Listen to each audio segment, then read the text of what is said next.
My mind is set, my grind is set, my heart on ice is cold. I'm only here to even the score. Whoa.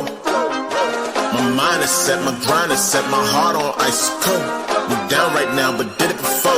Whoa. See from here we going up. Made the call, I shown up. Now the game is sewn up. Say my name is blown up. We up, we up, we up, we up, we up, we up, we up, we up. See from here we going up. Made the call, I shown up. Now the game is sewn up. Say my name is blown up. We up, we up, we up, we up, we up, we up, we up, we up. Hello, Night Nation, and welcome to the Knighted Ones. It is episode number 78. Yes, that's 78. As a reminder, we are the only podcast that features a former UCF national champion, a former UCF radio host, an ESPN analyst and hoops player, an infamous rapper, our resident influencer, and IG stars shooting the breeze, talking UCF sports. Remember to like and follow us on YouTube, IG, X, and all of the other things. And check out the 70-plus teams and conferences on the College Huddle and Big 12 Huddle. So lots and lots and lots and lots of ranked teams right now. So that's super exciting. We'll be talking about that here pretty soon. Now, obviously, it's not in basketball, which we all kind of want, but maybe baseball will sneak in there soon once the RPI catches up to the rest of the season. But lots of good things to talk about there. We're going to talk a little bit about UCF football. We'll talk a little bit about our poll that we put out there. Thank you to all of you that participated and what those results were. And then set up our next one before we talk about hoops. We'll talk UCF hoops, UCF baseball. We don't have Josh or Alan this week. Alan is Jamaican me crazy in Jamaica right now. So he won't be joining us. So we won't have an oxymoronic stat of the week or sometimes funny fact of the week, but we will have plenty of updates on sports that Alan does not watch. Without further ado, let me go ahead and bring the man, the myth, the legend, the hairdo, Nobra, to the stage. Nobra, what's up, bruh? What's going on? Hey, good to see you, man. Hey now, there it is. Let's get that hair flip going. All right. Next to the stage, we've got Ben Stout, the tallest man in podcasting. What up, Ben? What's up? What's up? Good to be with you guys for another week. Light crew tonight, but we're going to hold strong. That's right. Holding down the fort. Trey Neal is also still in surgery. So he was a 50-50 shot. Actually, he gave it a 60% shot, but it looks like the doctors need to do some extra cleanup on aisle 9. So we will not be having Trey tonight, but you do have the two of us and Nobra. So let's get right into it and talk a little UCF football. One of the things that happened this past week is that spring open practices were announced. They are announced for Saturday, April 5th. From 10:30 to 12:30 p.m. at the Bounce House. And then Friday, April 11th, from 6 to 8 p.m. at the Bounce House as well. So obviously, it's already been announced that we're not going to have a spring game. So we do have the open practices that came out. I think they realized they needed to do something there because Scott Frost certainly does not like to have open practices. But what do you think about that, Ben? I talked a little bit to Trey about this earlier on this week, so I'll give his notes. But what do you think about doing open practices? Well, I mean, obviously it's something's better than nothing. I'm glad that we are going to open it up to the fans for a couple of practices here during the spring. I imagine we're not going to see much, but honestly, what do we really see much of during the spring game, right? Like we don't really get that much of a hint of what's going on. We know we're all going to break down 10-second clips prior to that we get, of practices of which quarterback steps foot on the practice field first. We're gonna analyze that throwing motion, right? Yes, the throwing motion season, and just did he complete that one pass in the end of practice that we only saw for 10 seconds, and who knows what else they did the rest of the time. So yeah, that's what spring season is all about.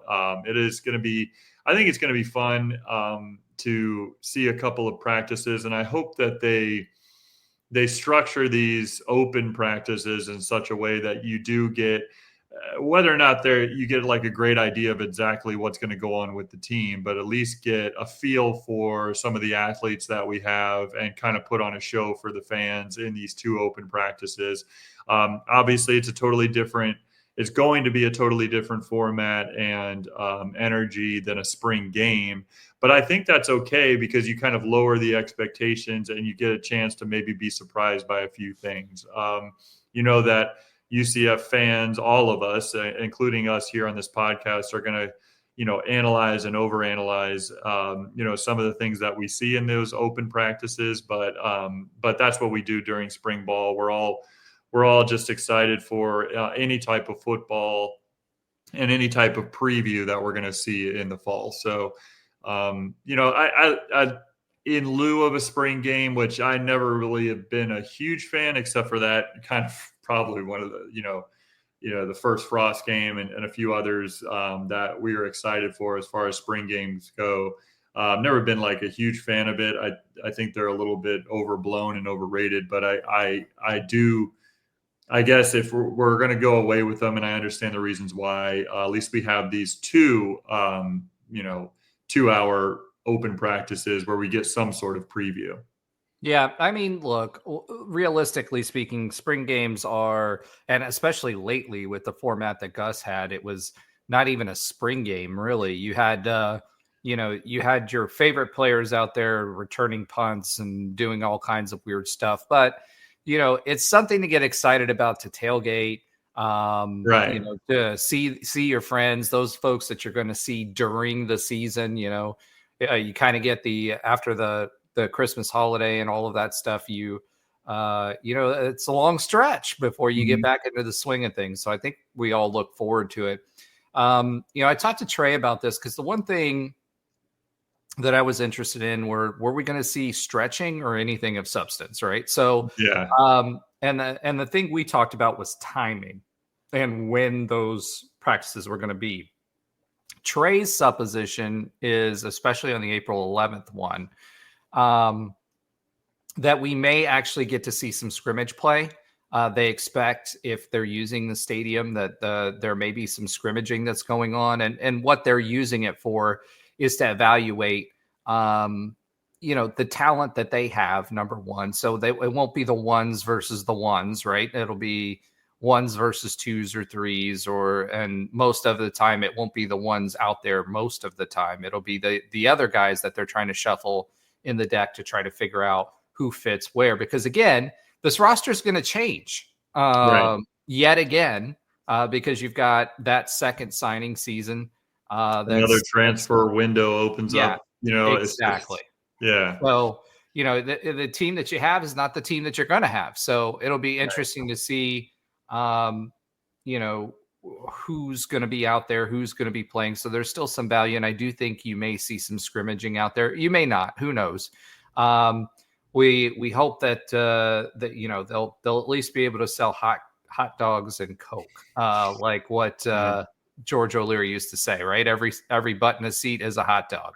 So we'll see what happens, but I don't know. For me, it's good to see that format again. For years since Frost, including Heupel, and then into the Malzahn era, we weren't able to see any in practice. Even media wasn't allowed to stay. They saw the first 10 minutes of stretching and running drills, and that was it. Maybe a couple of throwing drills here and there. And that's where your comment about analyzing the zip on the pass and the release point and, all that stuff was coming from when we became armchair QB evaluators.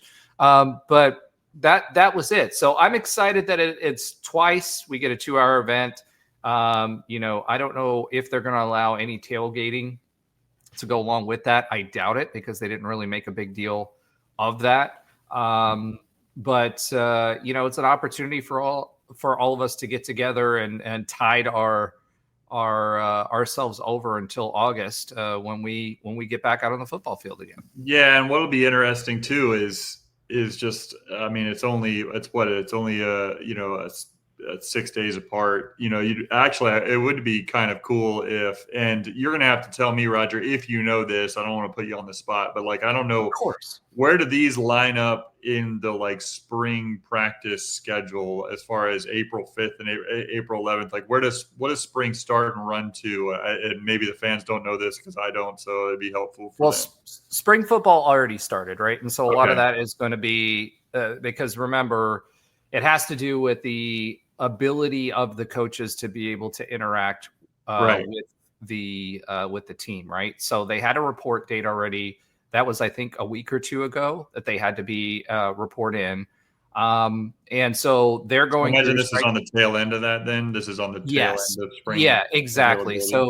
So April into May, right, is going to be the tail end of that, and then May you have that extra window that opens up again for transfers. So it'll be interesting to see how many people don't think that they're going to get the ability to, have time because again, and then you have the chance for our coaching staff to really evaluate the transfers that they did bring in and say, okay, are these guys going to be impact players, or are these folks going to be folks that are not going to be contributing for us? Because then it resets our ability to go back out and try to find some more guys in that second transfer window. Yeah, and that would be interesting if there was more than 6 days in between these two spring practice availabilities, because then because we overanalyze everything, as I said, and it's like it would be even more like, oh man, in the first spring practice, I saw this person catch the first couple passes for the QB, and this one I see he was with the second group, or all that stuff that you'd overanalyze everything if it was like 3 weeks in between to see where you could try to guess where the growth was coming from. Obviously, only 6 days in between doesn't allow for that a whole lot. But I think I'm with you on the sense that I hope that we at least see a little bit of like 7-on-7, like a little bit of passing the ball around. These coaches don't have to give up too much on what the offense is going to look like, but still, we'd like to see our athletes run around on the field and throw the football and catch the football and all that. Yeah, I mean, the offense is not even going to start getting to be installed until after, they'll have the playbooks to learn the basics and stuff like that, right? But all the wrinkles and all the things that are going to be unique for the offense this upcoming season, you're not going to see that this early because we don't even know what roster we're going to have after the transfer window, right? So don't get excited about any of these guys, I guess. Well, no, I mean, you'll get to see the traditional guys, the Burdell Richardsons or the John Walkers of the world, those guys that we know are going to be Sincere Edwards. I'm excited to see him, to see what they're going to be, what they're going to look like. How are they going to, where do they stack up? Can we see in the ones? We've got a lot of defensive ends, so we'll see how much run each one of those get. But I have a feeling that the guys that are going to be the ones or in competition for the ones, you're not going to see them as often. You're going to see those 2s and 3s to see who's going to step up to get that time because they need to see what they have going into that transfer window. And that way they say, okay, this guy didn't pan out the way that I thought he was going to be. He let himself go over the break. He's now out of shape. You get to talk to people, and over this period of time, as you're getting into meeting rooms, you're quizzing them, doing the old Bill Belichick where you stand in front of the room and you're asking people questions in their rooms, all of that fun stuff. And here's another big thing that wasn't a factor before under Gus Malzahn that will be a factor because I've heard it repeated both by Scott Frost and his staff. So he's really drilling this into everybody, is making sure, and Trey obviously talks about this a lot when he talks about his team, is the culture and who's going to fit that culture and be the type of person that wants to be there. Mark Daniels' voice, the starting lineup for UCF on offense valued at $12.5 million. Yeah, that's good, Tim. Exactly. 100%. I don't think I could do Mark Daniels' voice, though. He's a little too nasally for me to be able to handle that. But and it wouldn't be Mark Daniels anyway. It would probably be Jeff Sharon. I think he's still announcing games, so it'll probably be Jeff Sharon. But that being said, that's going to be the big thing that we're going to be able to see, and it's really more of an evaluation period. And having talked to Trey, we do think that that's going to be, from a timing perspective, you are going to see some scrimmaging in those games. And that makes sense because it's 2 hours long and it's in the bounce house, right? So, right. I just hope that there's some structure to it that makes it entertaining for the fans. Like I hope that they're not just checking the box. And I can't imagine Frost is going to be so close to the vest where it's just going to put together a boring, 4 hours total of football, for the fans. If we're going to do these spring open practices, I think there's going to be some entertainment value, or at least a structure that visually, like, for us to see something, right? Like for us to get excited about this football team coming up in the fall, right? And again, we know that the personnel is going to change for some of it, but at least the structure of it just kind of gets us excited about football to sustain us a little bit longer until through the summer and all that. I'm just hoping they use part of the time for fan engagement. It would be great. No, that'd be great too. That's going to be super important for sure. Yeah, like getting all these guys. I remember my first year that you remember when Drop signed. Yeah, he was there, and we still had the team events where you could get all of the posters signed. So I had him sign, right, and he was at the end of the table, and all the senior guys are there, and the upperclassmen. And he's at the end, and he signs my poster Drop. And everybody looks at him. He's like, "Man, you can't sign your poster. You got to sign it with your name." But I kept that. So I think I got the only one that's named that's signed Drop. But like those little bits and pieces of engagement, right? Those are the kinds of things you need. Lately, it's just been, all right, let's go to the arena and go table to table and try to get signed all within an hour. Like you can't do that, right? No. So it's not the same vibe. So I hope they use part of that time for that. But the rest of the time, I think they are going to scrimmage, having talked to Trey. And then the other thing Trey said is he's going to be coming up more frequently again. Obviously, he's got his connection with Scott Frost. He's got an open invitation. So he's going to be up there as well. So we'll share what we can when we can. We have to respect his relationship with Coach Frost, but he'll have some insights like he always does from the sidelines. So it'll be really, really interesting to see how that works out. Another big piece of news, I don't know if you saw this announced yet today, but No Bull, we've been talking about our billionaire, one of our billionaire boosters. No Bull actually signed with about 14 or 15 of our players today, including Sincere Edwards and Burdell Richardson and a few other people. 3 of the 4 quarterbacks, one of them that did transfer in, that was Scott's guy, didn't sign him, or it wasn't announced, but basically they're sponsoring and doing a true NIL deal with these guys. So in addition to what we're going to be paying, and remember, if and when, which right now it's in limbo, that legislation changes for rev share, we are still going to have the ability for guys like Noble to do actual NIL deals. So how they were intended with appearances and things like that. So that was interesting that was announced today. There was a little bit of a scandal, quote unquote scandal, with some pictures that came from the basketball locker room after, where people were kind of hemming and hawing and making a hard time. So it looks like that relationship is still strong. Remember, RJ Harvey last year had a sponsorship from I was about to say that. RJ Harvey was a big Noble guy last year.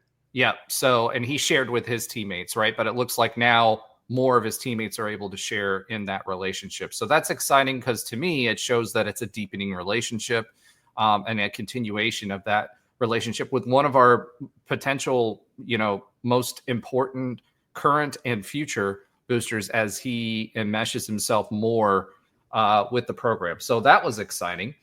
Jimmy Beal also had an interview. He's our running backs coach. So it was interesting kind of listening to him talk.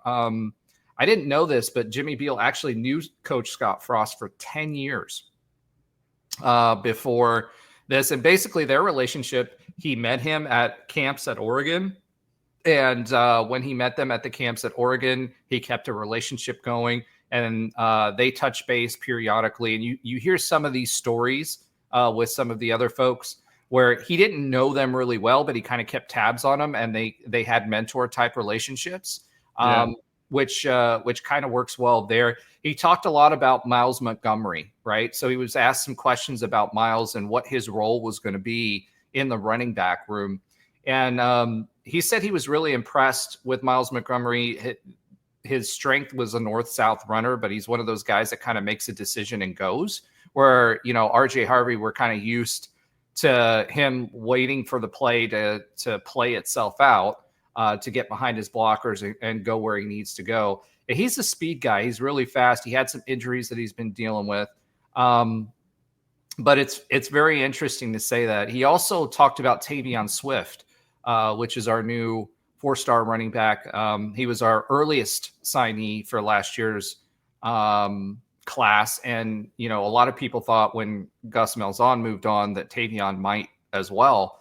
But he stuck with us. He had a recent event in Waterford Lakes. But he talked about him. He said he's really, really a smart and cerebral guy. He knows what he's doing. You can tell the way he speaks publicly because he's done some of these events, these NIL events. He's already learning the playbook and picking it up very, very quickly, which was really, really interesting to hear, that you've got guys like Miles Montgomery that he's seen the tape on.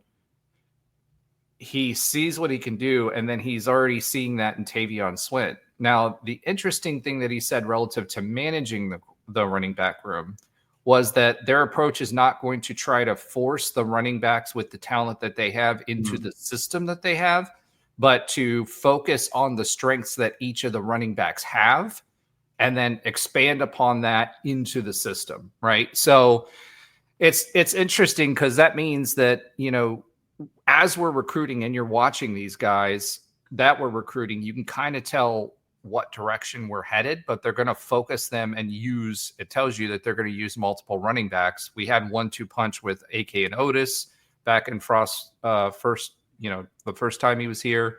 Right. But I expect him to continue to do that. And it looks like we're really going to build players and not systems, and then modify the system around the players, if that makes any sense. Yeah, no, it does. And that's what we were used to those 2 years that Frost was here, is that we had explosive running backs, but you never knew which one of them was, going to break out at any given time. I mean, so Frost utilized multiple running backs, and I don't expect that to necessarily change here, especially with, when you lose a guy like RJ Harvey, who's a clear lead back, and when you lose a guy like that, but then you also saw flashes of really high level talent out of a guy like Miles Montgomery. Like every time he touched the ball last season, it just, when he was at full strength, it just seemed like he had a chance to break one. And so, and we saw that at Cincy too, because remember that he played at Cincy and he was the number 2 good back. Tape for sure. Yeah, he was the number 2 back at Cincy, and I remember their number 1 back was highly touted, but then they brought him in, and he was leaning forward. He's quick. His burst is really, really fast. Yeah, so I'm fascinated with Tavion Swift. I just, everything that I hear about this kid, it just seems to be like the type of kid that not only gets it, like understands what it takes, what it's going to take for him to be successful as a Division I, college athlete. But he seems to bring this energy about him that, like, he seems to have this kind of, determination, and just the brief things that I keep hearing about him. Like, he just seems to be the type of player that's just never going to be, it's the wrong phrase to say never going to be satisfied, because nowadays that implies something else. I mean, he seems like the type of player that's never going to be satisfied at his own, ability to get better. Let's put it that way. Like, he just seems like he's always going to try to be the best version of himself. And he seems like the type of person that could be, future leader in this program, because he already has been showing flashes of those traits, even coming out of high school, and some of the things that he's doing. Just interviews of people that have worked with him on that event that he had, it seems Well, if like you listen to him, yeah, that's what I mean. Yeah, speak. I mean, he seems to be really mature for his age. And the other that's thing that I the really right way like to is say it, is the hometown hero part of it, right? So, Mhm. like, we talk about this in recruiting. We talk a lot about keeping in Central Florida, but Tavion Swint has been one of those guys that like bleeds it, right? So he's Yeah. one of the guys that I could see staying here for 3 or 4 years. Now, obviously, you throw a bag, I mean, look at Lee Hunter. He made 1.3, I think, or 1.3 million to go play at Texas Tech next year, right? If you get thrown a bag, Tavion, I love you, man. I want you to stay here forever, but I'd never want you to turn down as a college running back $1.3 million to go play somewhere else. So if you get to that point, hey, and we can't match it, do what you got to do, bro. But like That means he did some really special things here as well. So exactly. I guess I wouldn't be too upset. But on that hometown hero front, I mean, we mentioned with the Noble, contract and everything for multiple players there. But it's just, and you mentioned it when you came to the spring practices, I should say. But a guy that I feel like is going to be that, and he's really proven to be that, is John Walker. Like, we're just excited to see, have him back. And he seems to be the type of player, along with somebody like Swint, which, Gus leaves and he could easily have, said, everyone would have understood if he parted ways with the program. Same with John Walker. But those two guys, amongst others on our roster, but those two guys in particular, just for different reasons and different points of their career, they decided that they were going to stay here at UCF, their local, college, and around where they grew up, and they're going to get after it and make the name for themselves here. And I really appreciate that about John Walker in particular, and even Tavion Swint, that he was one of the first guys that came out and said, "I'm not going anywhere with my recruitment," and Have you heard I'm anything sticking with UCF. Have you heard anything? I don't know if Jake got to play him, but have you heard anything from Jake from any of the camps or any of that kind of stuff? Going up against Tavion Swint, I haven't talked to him specifically about him, so I wouldn't be able to speak to that because I just hadn't specifically asked him about that. But yeah, he probably has gone up against him at some point in his high school career. And anytime you're trying to game plan for a special running back like that, it's definitely a full on effort. That's for sure. Yeah. Maybe at some point over family dinner or something, you can ask him. Say, hey, what do you think about this Tavion kid? But yeah, and going back to Jimmy Beal, he said, they are really, really focusing on recruiting Florida. In his words, there's recruiting Florida, and then there's recruiting Florida. He said they are making a concerted effort to visit with every single high school in Florida. So not just the top high schools, but That's every awesome. single high school in Florida. And, that helps with connections because a lot of these coaches know each other. A lot of them are friends, and, you might be at American Heritage, but, you're going to another high school. If you show those guys some love too, they're going to move higher up into the high school ranks. Mm-hmm. And number two, or B, since I said A, since B, and for B, it gets them to a situation where ultimately those guys are going to be able to, leverage those relationships where they're not stuck up and they don't feel like they're seeing those guys just because of XYZ. So, he also mentioned that, and we knew this from Trey's experience, but Coach Frost, he said it's unusual how approachable he is. So they really are focusing in on, and you hear each coach talk about this. We heard it the first time around, on making sure that football is this staff is there to support them, not just in football, but also in life. He said most places you go to a head coach and you're like, oh, can I bother head coach to say hi kind of thing, right? Versus Coach Frost, who's been very, very approachable. That's one of the things that really stuck out to him. And he feels like what they're doing is seeing results.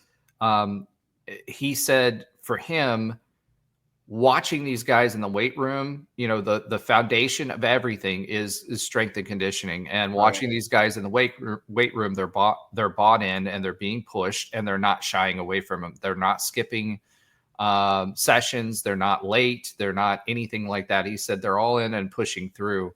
So at the end of the day, it bodes well, and it seems to be working because we're hearing it from someone now. Granted, that's his head coach, but he wasn't prompted to give that answer, right? So he's seeing it and he's mentioning it as well. So it was a good interview. I encourage you to kind of check it out. He said that he's although they recruited Florida, they are recruiting beyond that, and he's got a lot of experience in managing running back rooms that from different places. His last running back room, he said one was from New York, one was from the West Coast, one was from the Midwest.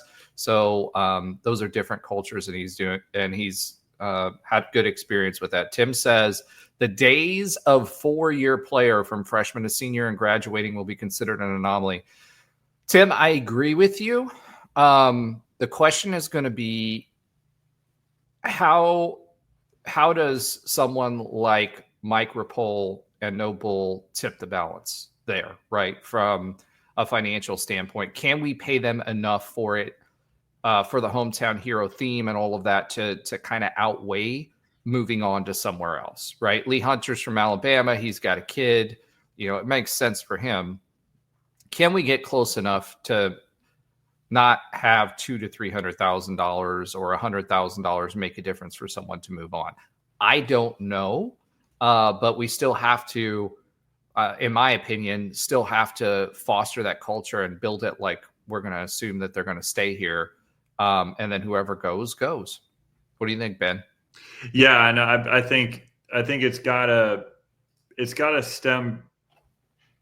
It has to, in order to keep these guys here, it's going to have to stem from the culture first and foremost. You have to have that foundation of as Josh likes to talk about, the vibes, right? Like you have to have, the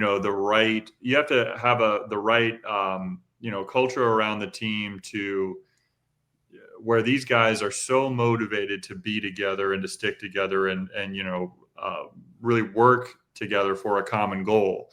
And the excitement around that. And then once the off season hits, once the transfer portal opens up, and once this, wild west of legal tampering essentially, starts in college football, and the money starts starts flowing, then you've got to have kind of the wherewithal, the financial resources in order to tip the scales just enough where it can't just be all about the money. That's what I'm trying to say. It can't be all about the money because we can't compete on that front if it's only about the money. So it's got to be first and foremost about all the reasons why we're excited that Scott Frost is back, right? Like that's, and it's winning. Yeah. Oh, certainly. Yeah. I mean, everybody wants to be a part of winning. Everything that I'm talking about, it kind of leads up to winning, right? It's the process that leads up to winning. And so winning has to be part of that foundation, of course, as well. I'm more or less speaking about the processes, not necessarily results yet, but absolutely winning is a huge part of it. And then you would hope that you have enough resources to kind of just put that last needle, straw that, goes onto that pile that keeps them here or keeps the important players, keeps the players that will not only continue on physically to propel the program forward, but culturally as well. And so I think that's the way it's got to be here at UCF for the foreseeable future. And then maybe one day, a decade from now, we're right there with the amount of resources that we have. We're right there with any other, college football program. It stands to reason that that's not a crazy thought considering our young alumni base, and we're creating we have plenty of entrepreneurs that, that are going to be created every day at UCF that 10 years from now will be on a level of some of the old money in the colleges that they have, including Roger Fitz. I'm hoping that's what I'm going that's the goal, for. right? And exactly, but that actually, I think you're a great example of that, Roger, because who knows what on like those who are at a great level right now, but 10 years from now, that whole base that continues to grow as far as, the amount of people that we graduate every year and the types of people that we're graduating every year. And that fan base continues to grow and grow and grow. And as long as you can keep them engaged as they progress in life, so does our program. And so it stands to reason just by sheer numbers alone that we're going to be at that financial level one day. But certainly for the foreseeable future, we have to lean on creating something special here that doesn't that's not necessarily about the money, and the money is just a good part of that as we start to allocate it. Well, I think, you have the opportunity with the hometown thing. If we start winning again, all these kids remember the Frost years, the first go round, right? Yeah, they were in like middle school and stuff like that. Yeah, like they were exactly. And there's the pride. Yeah. So if we're now in the power conferences, which we weren't before, right? If we have the ability to win, right? And you're creating a culture that makes it hard to leave, because again, there's ultimately going to be a business decision. Do you believe you can get to the NFL? If you can you do it at UCF?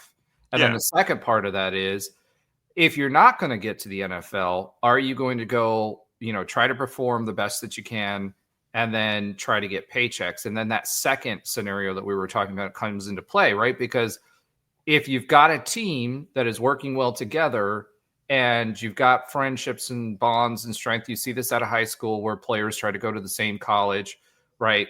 That's going to keep them there too, or tip the balance if we need it to, if we can, because if you start over, you're just going to the team as a hired gun. Mm-hmm. Locker room dynamics are such that, especially in football, that the guys that have been there together and fought the wars together, they're going to insulate themselves, and you have to earn your way into that group, right? So your experience in college is a big part of that too. So if you believe in the head coach and they're sticking around, you have a team that you've overcome stuff with and you've got really, really close bonds with, it's going to make it a lot harder on guys to leave. And we're not going to win when we can offer somebody $350,000 and they can get $1.3 million at Texas Tech. But then the flip side of that is you've already made the decision probably that you're not going to go to the NFL, because the people that are offering $1.3 million or $2 million for UCF athletes are also the people that are doing poorly and have a bag that they can try to move up quickly, right? Sure. So, we'll see what happens. But at the end of the day, I think it's a combo of both, and if not, it's a value add. But right now, for Tavion Swint, everything that he's said makes you believe that he's going to stick around and he's here for the right reasons. Now, one other thing that'll kind of dovetail, and we'll get back to this a little bit later on in our poll, but the Houston Space game was moved to a Friday night. Traditionally, it's been a Saturday night. What do you think about this? Do you think it's going to impact things? They said it was so that we could be featured on a better broadcast channel, right?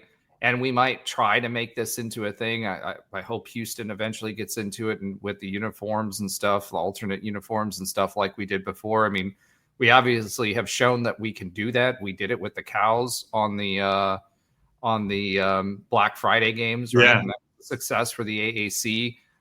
Houston's a big city. Orlando's a big city. Can we make it into this into a thing?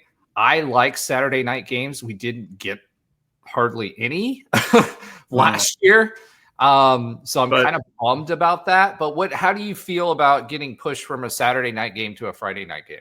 I mean, I think it's not terribly surprising considering that you're talking about one team that was 4-8, and the other team that was what they only won one game last year. I think. I mean, they were just Houston was just. Unless I'm mistaken, they're just or forgetting. They just had a horrible season last year, and quite frankly, from UCF, as far as what we thought it was going to be going into the season, we certainly had a disappointing season at 4-8, and so when you're looking at two teams that the most exciting thing about them that you can think of just on paper is like the uniforms, like then you're probably going to kick that to a Friday night game to try to get those two teams a little bit more exposure on let's call it a non-prime football night and not having Saturday night, right? Because if we were on Saturday night, more than likely would have been like an ESPN Plus game if both schools, I mean, hopefully not UCF, but if both schools were having that kind of season that they had last year. But Houston really hasn't invested much in their football program. They've certainly gone all in on basketball, and I'm sure that'll change coming up. But as far as more money towards their football program, certainly not a higher percentage because they're not taking it away from their basketball program. But yeah, I mean, I think that's certainly going to be more investment coming up, and they've been able to pull highly rated recruits in the past, but Houston hasn't done much in football over the last few seasons, and quite frankly, neither have we. So I don't blame them for shifting it to a Friday night game, and hopefully, and this is just I just lost this out of my head. Is Houston always going to be the space game from now on because of the background of both? They're trying to build it into that, yes, as a conference rival. And let me say this: Houston actually was higher in the ending standings last year than we were. We were both 4-8. They were 4-8 as well. Okay, I thought they only won one game. Yeah, they were 4-8, but did better in conference. They were 3-6 in conference, which means they only won one out of conference game. Whereas we were 2-7. Now we had a lot of close games, but they did have wins last year against Rice. And then they got beat by Cincinnati 34-0, right? Then they beat TCU 30-19, and TCU was schizophrenic last year. Yeah. Then they beat Utah 17-14. Then they turned around and beat Kansas State 24-19. And that was it. Wild. You forget how weird the Big 12 was last year for football. Yeah, TCU was schizophrenic. Here's the thing. Houston had a really good defense last year. They had an anemic offense last year. Yeah. So the games that they won off of their defense. They should bring the core back for that defense. So it'll be interesting to see what happens and how far into form our offense has evolved by the time that we play them, because that'll be a November game. But it will be interesting. I think from an experience side, I'd rather have it on a Saturday night, but if it gets us more exposure, I guess that's what we have to do, because it sounds like it would have been relegated to like an ESPN Plus game or something otherwise, and the conference is trying to build it up as a rivalry game, and I think that's what you're seeing. And that's the part I like about it too. It's going to be on a better network more than likely. It won't be relegated to another network because the Saturday night game. There's another Saturday night game that is going to be pushed more. So I think that part of it, even if it's in November, it's kind of I don't want to call it a guarantee, but the fact that it is on Friday night is almost a guarantee that we won't get booted to ESPN Plus if one of those teams, hopefully not us, but if one of those teams, isn't improved over last season, and because we better be improved over last season. I think last season we had a good enough team. We didn't have a good enough coaching, and going back to something that we were talking about on the running back interview that Jimmy Beal said, and I was talking to Trey about this past week about this, is that, we ran out of gas in the fourth quarter. And one of the Oh, things yeah. that came out after all of this was said and done was that the strength and conditioning, Gus at the time, one of the benefits to the players was he said he wasn't going to push them on strength and conditioning. The strength and conditioning coach parted ways because Gus wouldn't let him push the players. One of the best in the business that came from K-State that we were all excited about at the time. And you saw the results on the field. And without that strength and conditioning, one of the things that Frost did, O'Leary really built strength. And what Frost did was he took the conditioning part and added it to it. And, you need to be able to run and have the aerobic buildup and balance that so that you optimize it so you can play all 4 quarters at the highest level and not get worn out. And that was not what was happening last year. No, yeah, you're right about that. It's just I think that attitude by Gus was one of the toughest things to deal with as a fan, because you're right. I mean, we faded so many times in the fourth quarter. It seemed like they were just waiting, part of that was the fading, but as fans, when you're watching it, you're just kind of like so tight, waiting for the downfall to happen. And certainly it stands to reason, looking back on it with the benefit of hindsight, that strength and conditioning wasn't there, where they did fade in multiple ways in the fourth quarter. And it was frustrating as a fan base to see that and then get that confirmation later on, after the season's over, that there wasn't a whole lot of pushing there. And then, quite frankly, like the pushing wasn't happening. It almost seemed like, I don't want to look back too much, but it's almost like, from the KJ Jefferson standpoint of like all the rumors of him not knowing the playbook and all that, it seems like there was no pushing there at all, right? Like there's no accountability. He was selling the stars. He wasn't pushing, and the accountability wasn't there, and the culture wasn't there, and all the things we just spent a lot of time talking about on the recruiting stuff, right? Yeah. So with that being said, let's go ahead and move on to our next segment. And, the new segment that we started, the poll of the week.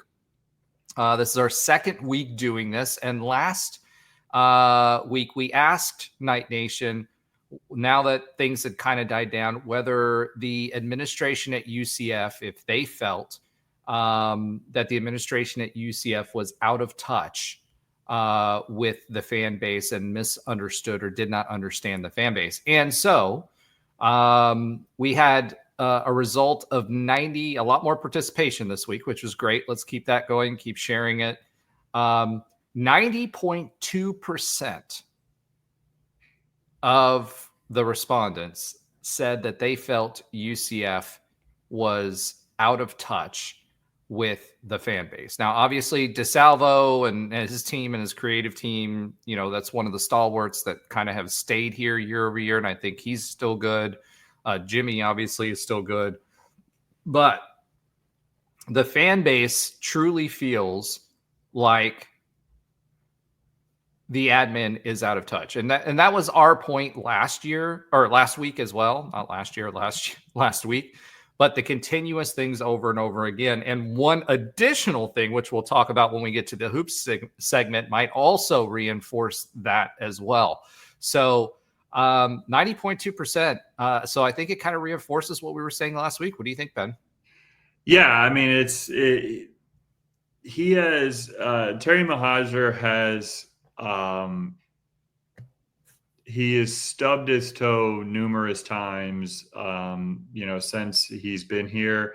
I think he lost a little shine as the Gus, era came to a close there. And then all of a sudden he had a couple of great months in a row. I mean, the fact, whether he deserves the credit for it or Gus, completely initiated it, like the fact that we didn't have to buy out Gus was a huge plus in Terry Mahajer's, a big feather in his cap, right? Like, that we didn't have to lose that amount of money to buy Gus out. And then on top of that, obviously going about, I thought the fan base in particular, certainly this is the way I felt. I thought the process of hiring Scott Frost, I thought he went about that relatively well. where it did seem, from the outsiders looking in, it was, a little bit chaotic at first, but, kind of as more and more came out about that process, it seemed like he gained a lot of, great standing with the fan base. But then, like a lot of people in the public eye tend to do, they tend to step on their message or stub their toe. And obviously the email, the ticket gate, or whatever you want to call it, right? Like it's just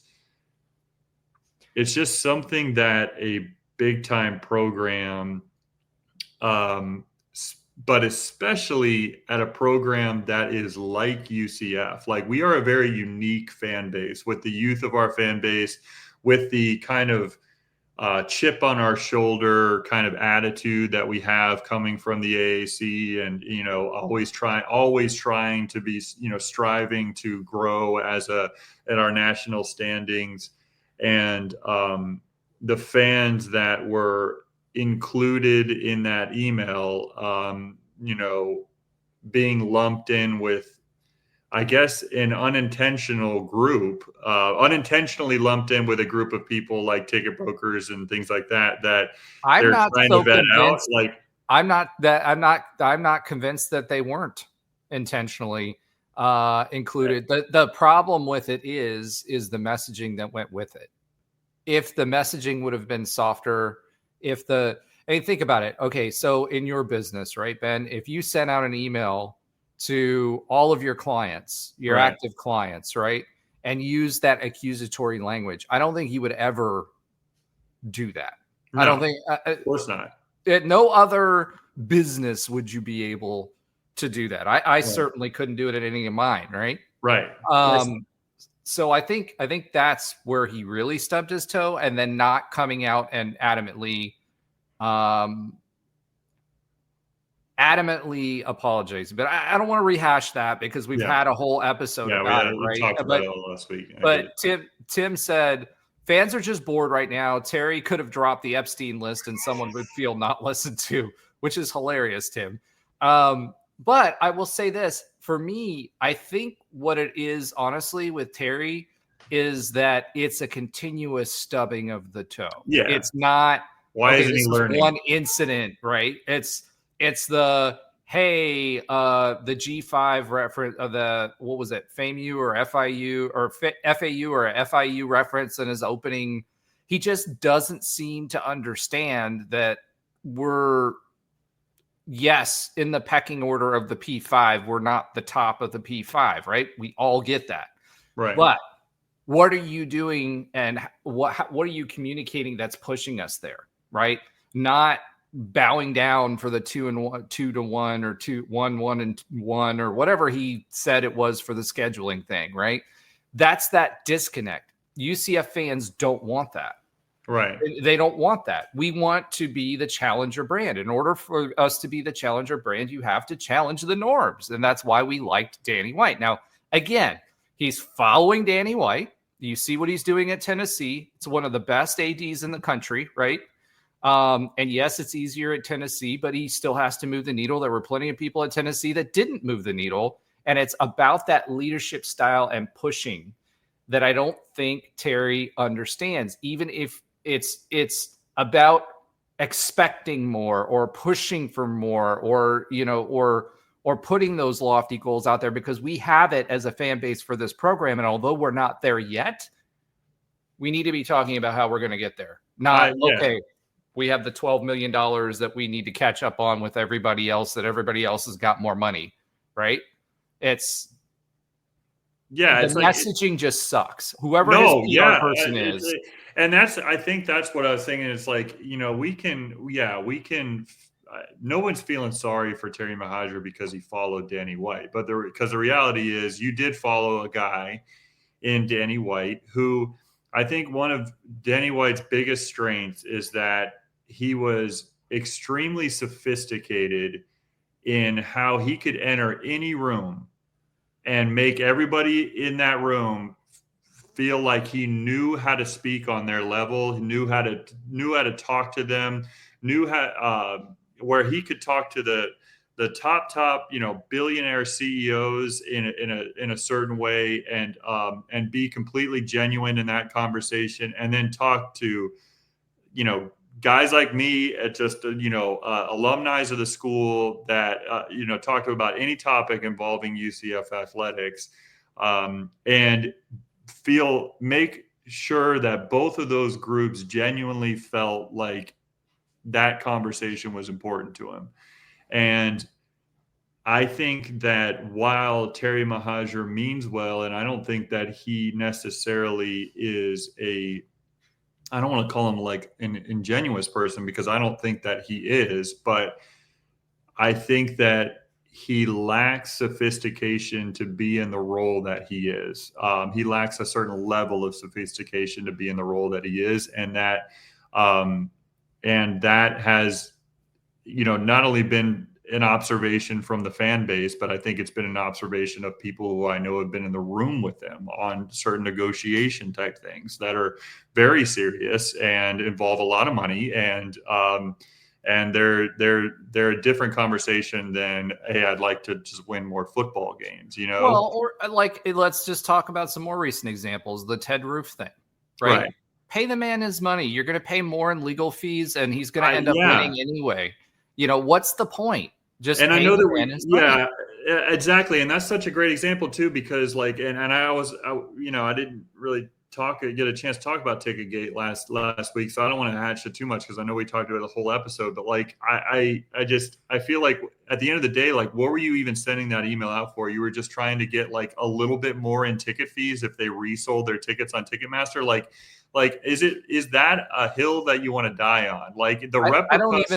I don't think it's that. I think it's more, hey, we feel like we have a ticket list here that we can then, bridge a gap. Because, okay, I mean, here's the reality of it. The people that show up to the games and will pay the money for the tickets instead of just watching on TV, those are your most likely people to donate, right? So do you want to get them into the stadium and more ingrained in it and whatever? I know, but how, from a former football player, how does he not know that, actually, let me put it this way.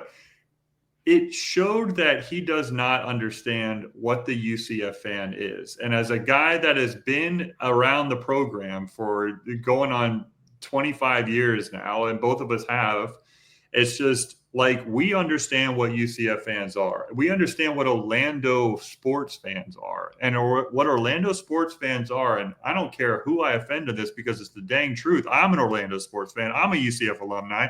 I'm a UCF sports fan. And the fact of the matter is, there is too much going on in this city that if you're not winning, we just don't care as much as other schools. Trey's talked about it a million times. Trey has talked about it a bunch at Nebraska. What's the motivation when you're losing every game and the stadium is still sold out? There's a waiting list a mile long. That doesn't happen in Orlando. What happens is you have to win consistently in order to gain the attention of the Orlando fan base. And it almost seems like from a lot of the, missteps that Terry Mahajer has made, it has shown that more than anything else, I think, is the lack of understanding of what the Orlando fan base is, what the UCF fan base is. And the UCF fan base is somebody who's a season ticket holder. When we're winning and you can't make it to a game, you can sell the tickets for 3 times face value. When we're not winning, you can't give them away.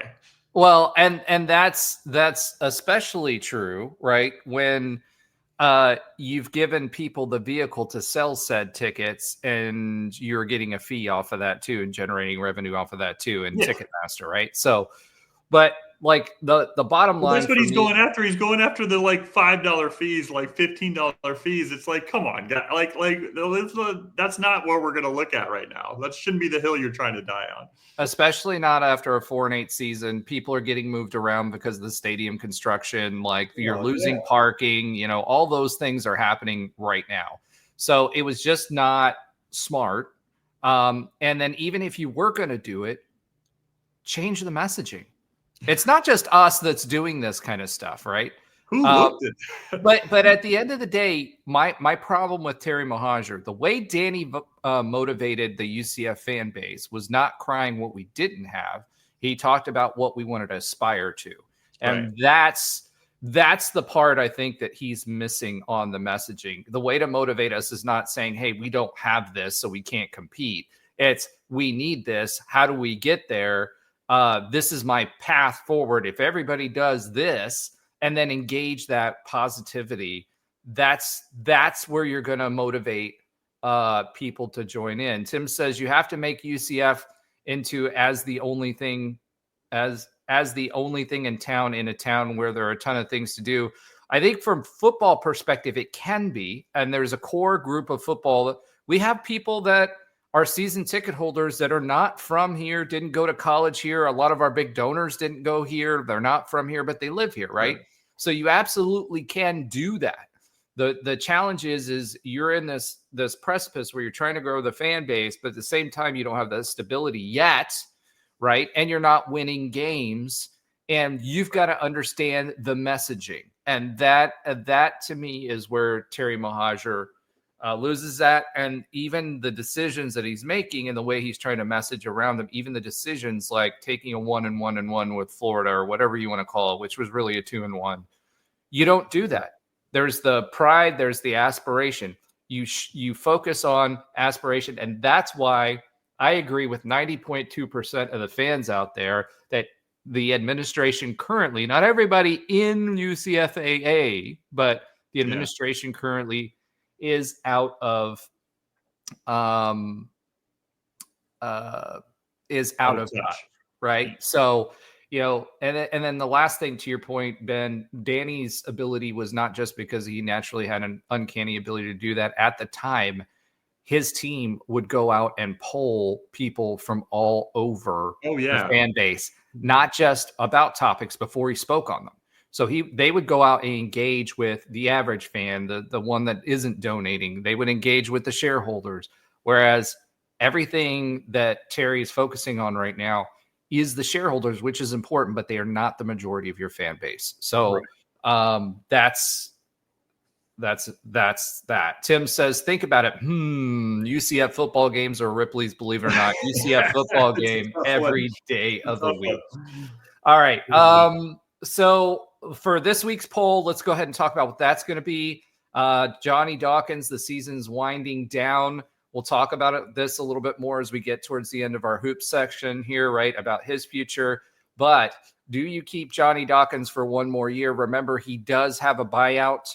And at the end of the day, technically he has one more year left on his contract, and we don't start actually we start earning that after the next calendar academic year, right? So in June will be the next academic year, but we won't get paid the additional revenue until June the following year when the Big 12 makes its disbursement. So, we'll talk a little bit more about Dawkins and his future towards the end of the basketball segment, but that's going to be the poll for this week. All right, UCF hoops loses a nail biter to West Virginia. It wasn't a nail biter to start with, and in the first half for sure. Yeah, it was funny because I went back and looked at the stats after the game because it was a 2-point game with 2 minutes left. So UCF clawed its way back. But when you go back and look at the box score, the crazy thing for me was that we outscored West Virginia 40-25 in the second half. Darius Johnson had a monster, absolute monster game this game. The rest of the team kind of let him down, right? Yeah. Darius Johnson, he played for 39 minutes. He was 10 of 21 from field goal, 4 from 11 from the 3-point line, 3 from 5. He did miss one that would have gotten it closer, that would have kept us in the game. Because what ended up happening at the end was Darius, we got it within 2. Darius went to the line, missed one of the 2 free throws, and they made a 3 right after that. So then it was a 5-point game. And then we shot 2 consecutive threes that we missed.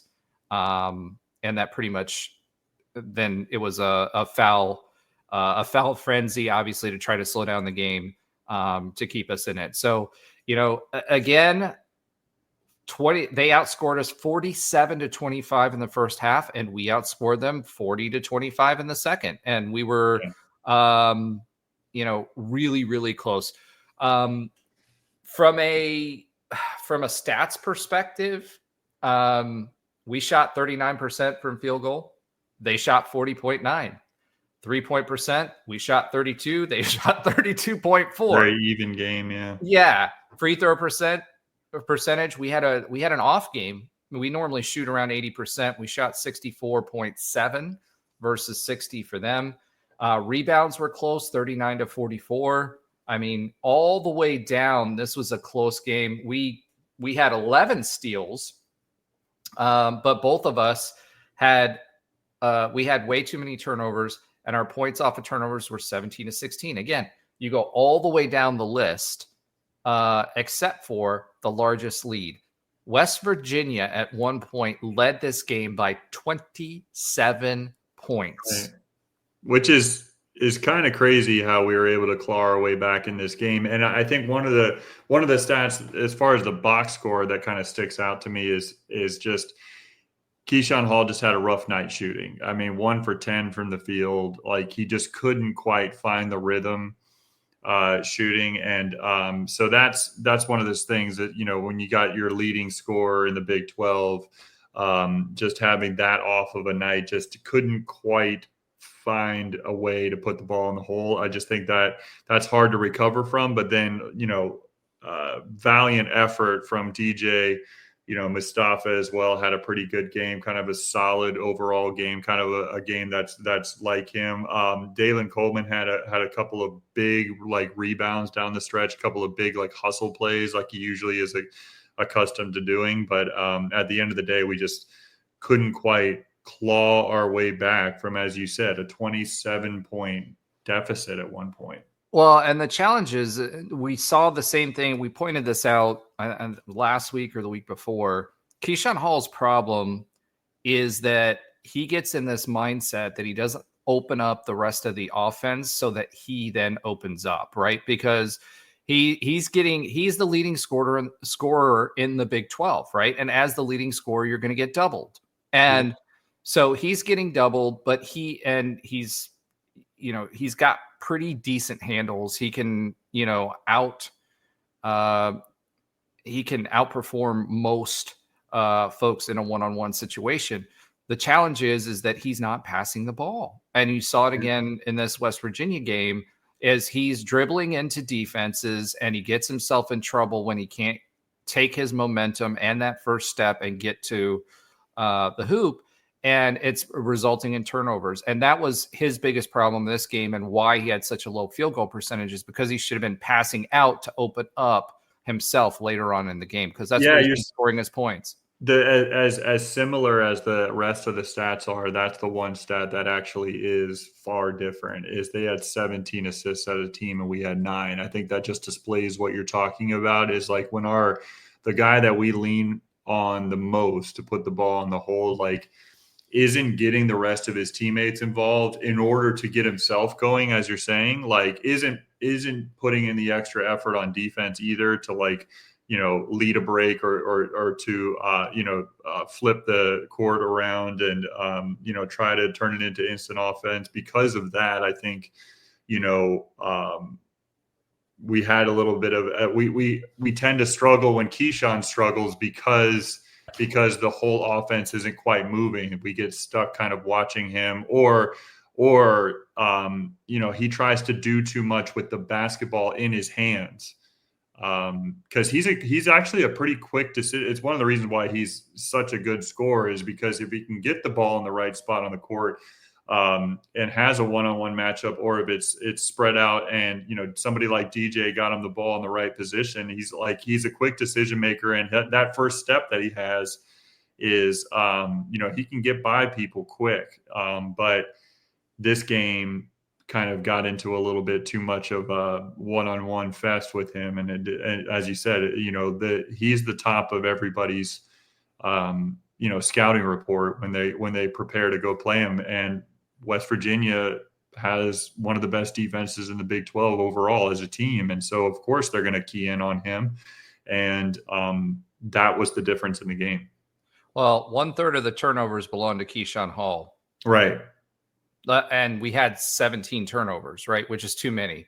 Earlier on in the season, we had maybe 8, right? And when we were successful, and lately when we've won games, it's been around 11. We had 17 turnovers. 6 of them belonged to Keyshawn Hall, and he only contributed 6 points. DJ also had 6 turnovers, but he dropped in 27 points. And DJ also had 7 steals. Like, that's crazy. Like, that's in one game number.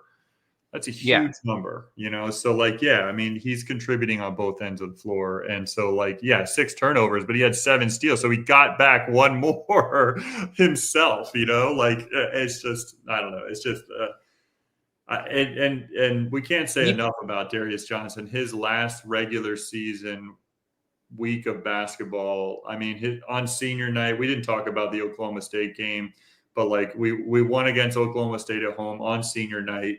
And if I'm not mistaken, I haven't looked, I don't have it up in front of me, but I'm pretty sure he dropped 36, a career high. 36 points, a career high for DJ in that game. I mean, it's just, I talked about it the week prior of how just, special it was to have a player like that. And we may not see a player like that again, that stays here all 4 years as a contributor, all 4 years. Certainly had his ups and downs, dealt with some injuries and all that, but, a guy that was a UCF guy through and through. And for him to come through on senior night and drop 36, like, he couldn't miss. Like, he just couldn't miss. You're right. Especially from 3. Yeah. I mean, he was 7 for 12 from the 3-point line. I mean, he was just from about 10 minutes into that game, he made a 3, like a little bit of a dribble move behind the back and just kind of stepped back, made a 3, and ball just splashed down. You could tell it was going to be one of those nights for him where the hoop just looked like an ocean. And he just went off in that game. And you can't, like, as a UCF fan, but really as a college basketball fan, you just got to be so excited to see that, because he's meant a lot to this program. And I was so happy for him that he was able to go out in his last game in Addition Financial Arena and put up that. Didn't you drop like 4 points in your last game as a Knight? Yeah, that was it was his 36th point was almost as big of crowd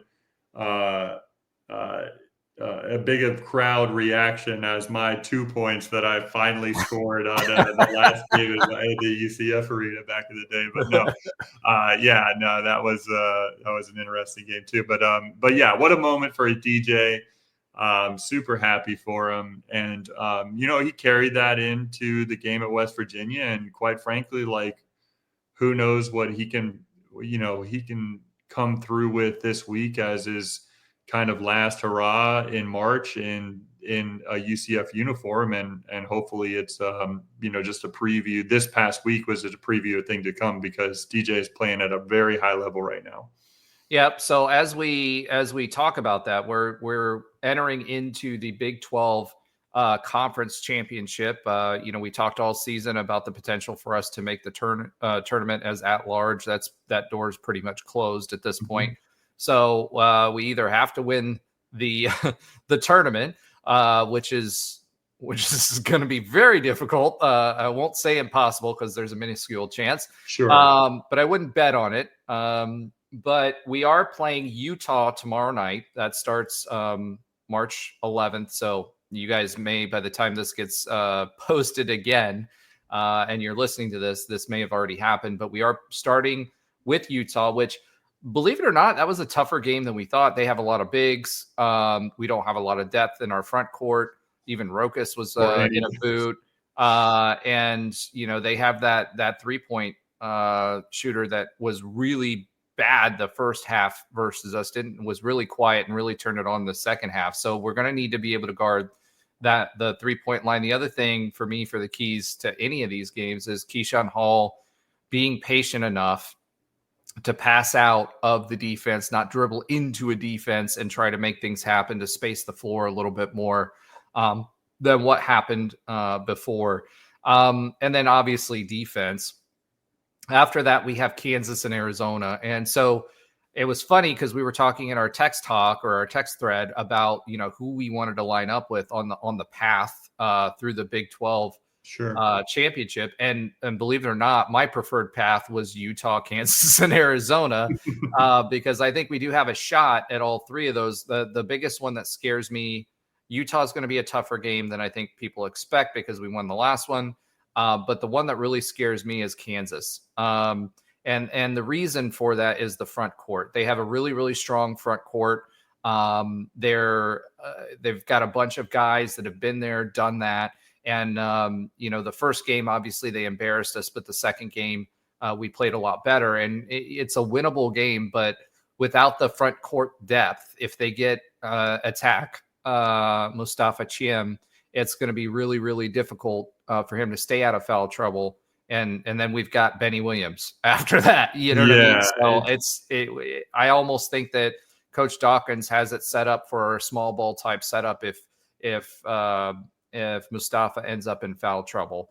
And I think he would kind of have to do that to combat the front court that either Kansas or Utah has if we run into foul trouble with Mustafa. So, and you got to think that's the game plan for these teams, right? Like, I mean, because if it's obvious enough for us to see it, like, I mean, there's just no way. Why wouldn't you just go straight at Mustafa from the tip, from tip off? Like, because you get him out of the game, you win the game. You almost like guarantee that you win the game because, especially in Kansas's case, I mean, with the bigs that they have and Dickinson and others, like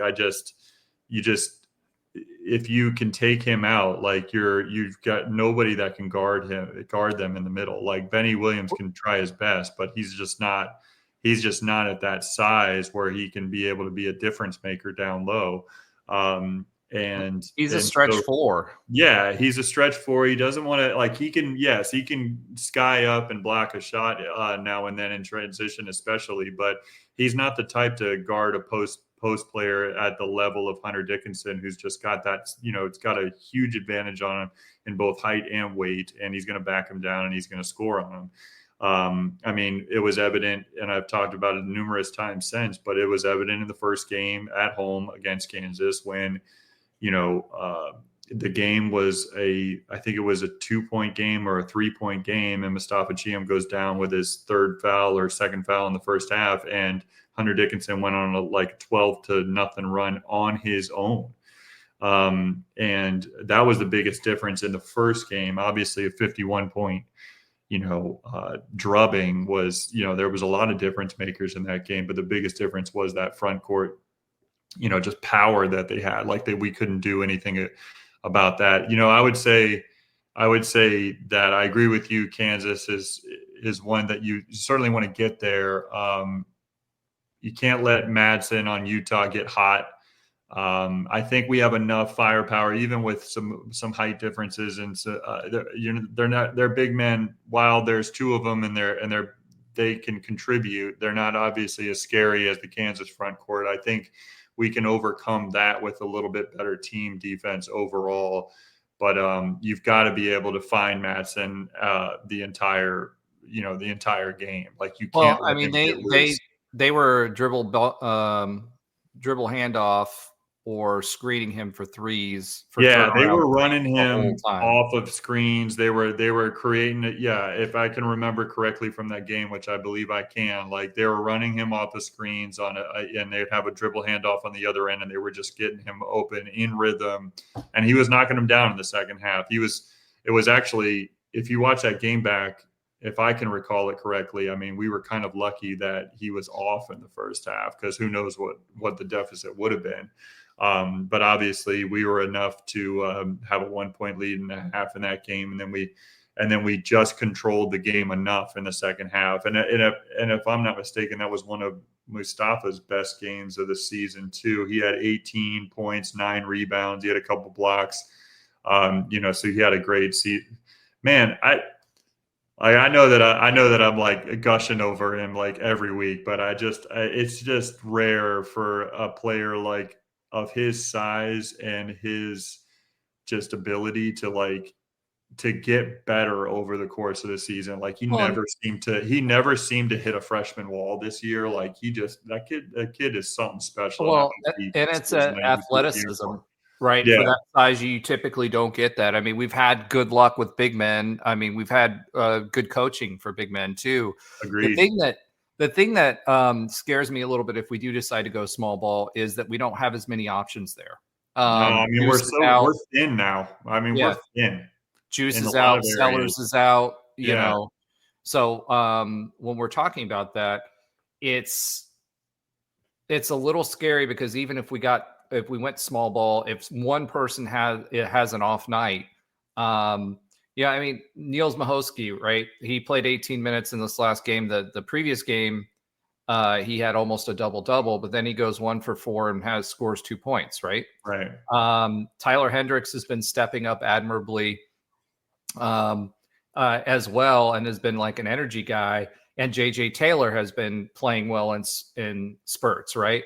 Yeah. But Dior has done nothing, right? Yeah. So when you go small ball, it's going to be really, really interesting because if one or two of those guys have an off night, it's going to be a really, really long night for the offense at UCF. And defensively, we just haven't been good.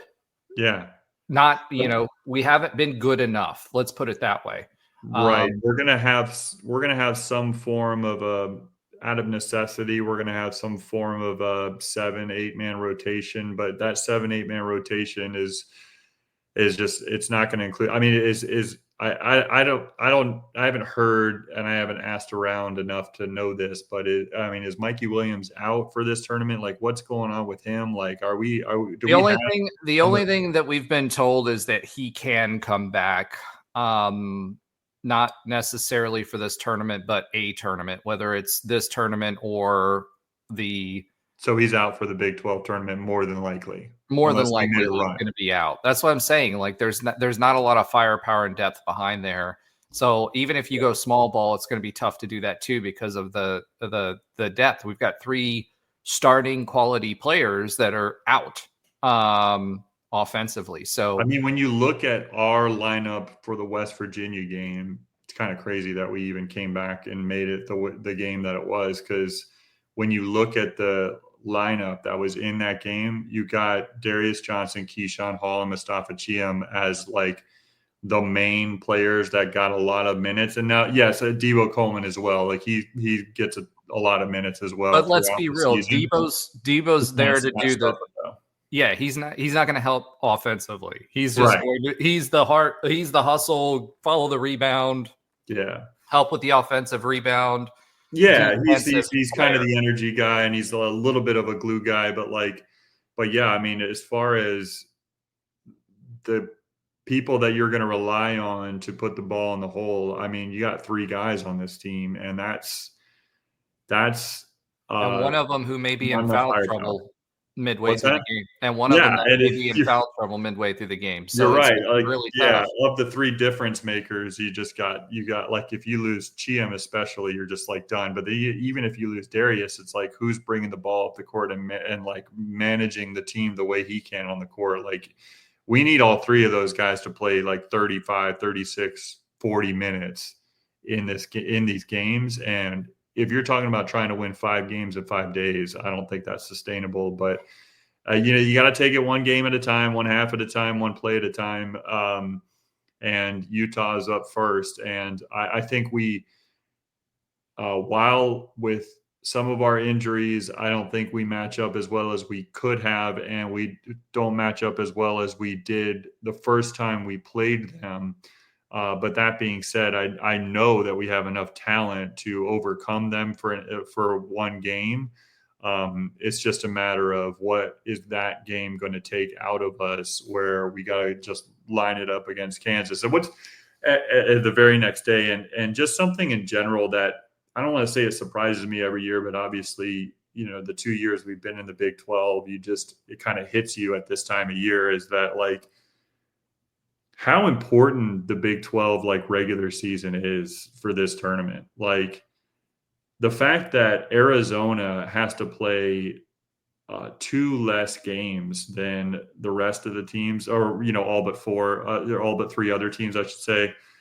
That they win one game and they're in the semifinals, right? Like they win 2, like they're in the finals, and it's just, I think that's I think it's actually a pretty cool structure, the way that the Big 12 tournament is set up, because it does truly reward those teams that get it, that go through the gauntlet of the Big 12 season and have more wins than they do losses. Like it does truly reward that. And then, the irony of all that is that teams that are in the top 4, teams that get the double bye, they don't need that double bye because half of them are going to be number 1 or number 2 seeds anyways in the NCAA tournament. But by the same token, I think that is with these kind of conferences getting bigger and bigger and bigger, having that structure of these conference tournaments, like I believe SEC and Big Ten do it in a very similar fashion.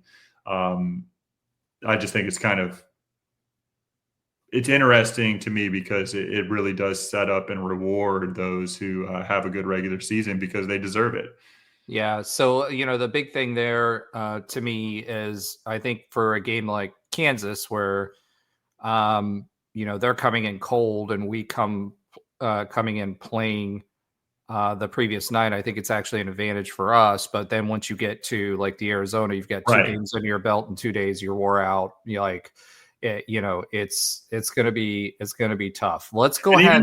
Even for the Kansas game, it's kind of how did that Utah game go? Right. Like that's kind of the thing. Like I agree with you. I like the fact that we're going to have a game under our belt and kind of get into the groove of the tournament. If we were to beat Utah and go on to Kansas, and they're still kind of limping into the conference tournament. Kansas had a disappointing year by their standards, for sure.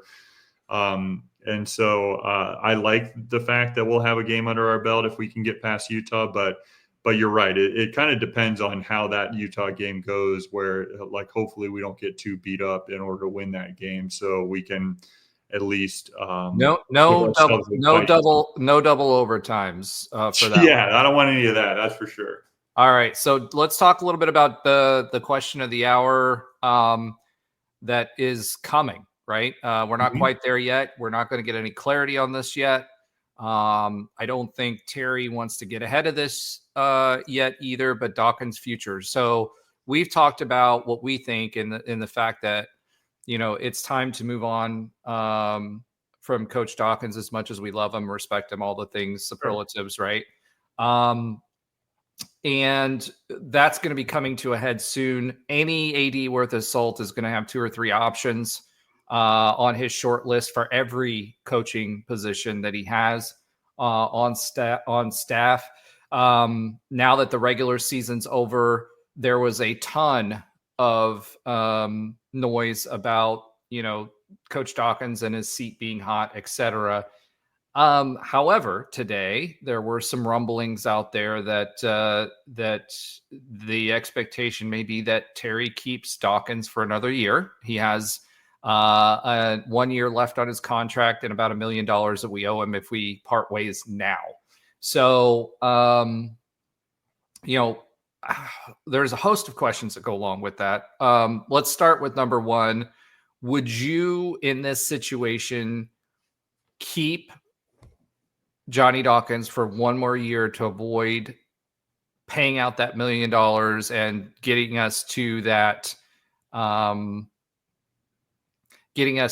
next level when we start getting full shares? Or does, for you, it's just time to cut bait and run?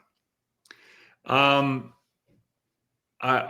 guess I'll preface my answer to that by saying that I hope it doesn't come to like a situation where you have to like Johnny's gonna get fired. Let's put it that way. Like somebody is forced hand where you're basically saying like you're firing him. Now, that being said, I think the kind of short answer to your question is, and I've obviously come around on this. If you've watched the show or watched Nightline prior to this, or listened to Nightline prior to this, that I think it's coming to a time where this is just not sustainable for Johnny or for UCF.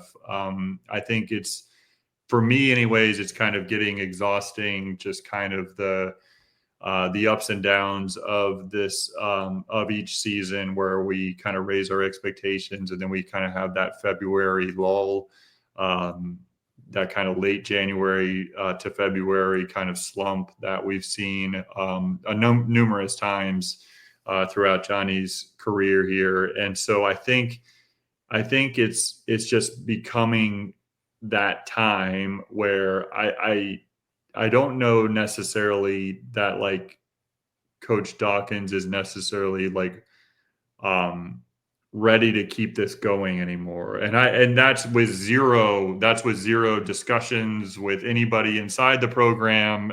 That's not any insider knowledge. That's just my intuition and just watching, these games on TV and just, trying to understand what's going on. And if it were to come to a point where this offseason we don't part ways and he's coming back next season, and I said this on the Text Talk, and I have no problem with sharing my thoughts on it here, is that if we do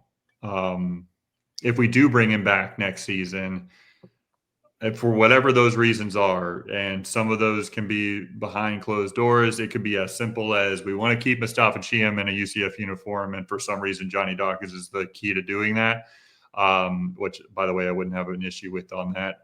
I think there has to be some sort of statement made where you can't, and I've come around on this since last season, you can't have him go into this last season of this contract and just kind of, without any type of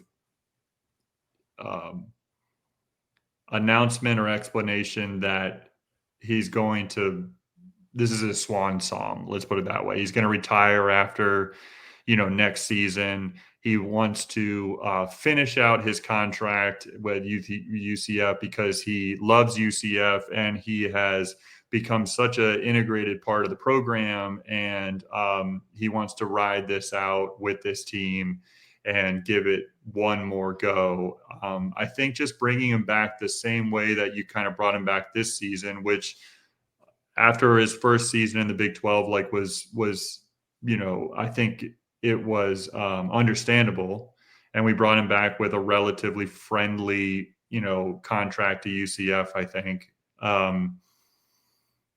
That I think you'd have to have, without bringing it back, without some sort of like swan song type announcement,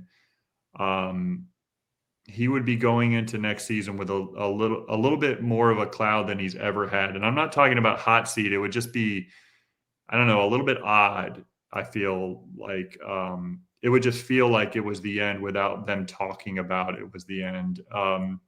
Well, I think from a perception perspective, this is going to go over. He's got Terry. If he's going to do that, it's got to control the narrative. It's going to go over like a lead balloon, which we know he's been really good at controlling the narrative, hasn't he?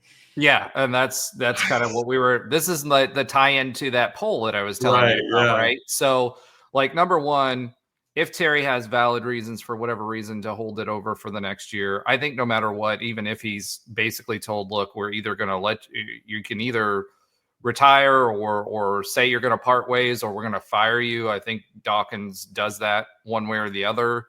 I don't lets himself be fired.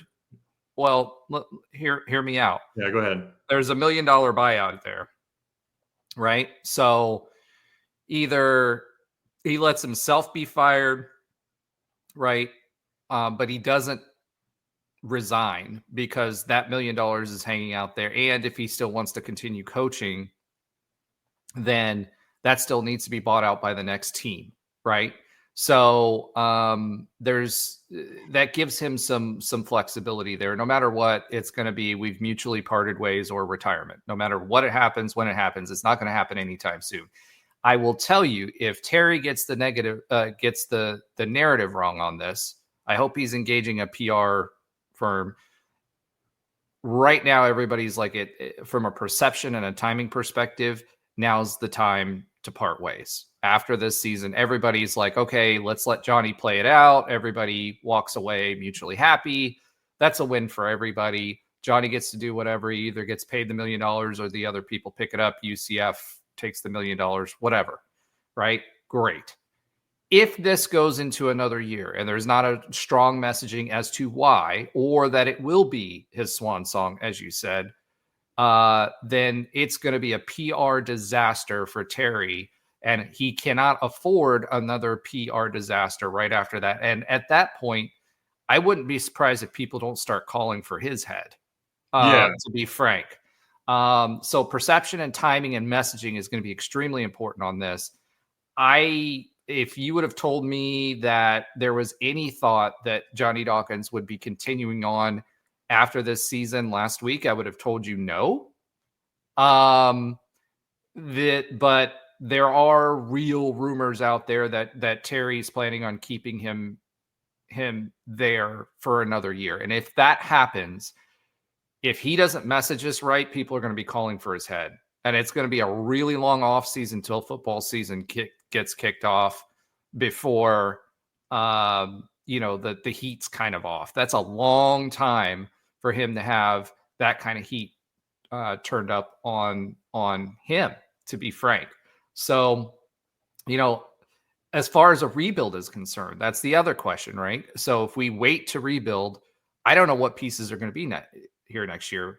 If we keep this staff together, I think Mustafa stays. He'll stay another year because of who he has coaching him, and not because of Johnny Dawkins. Yeah.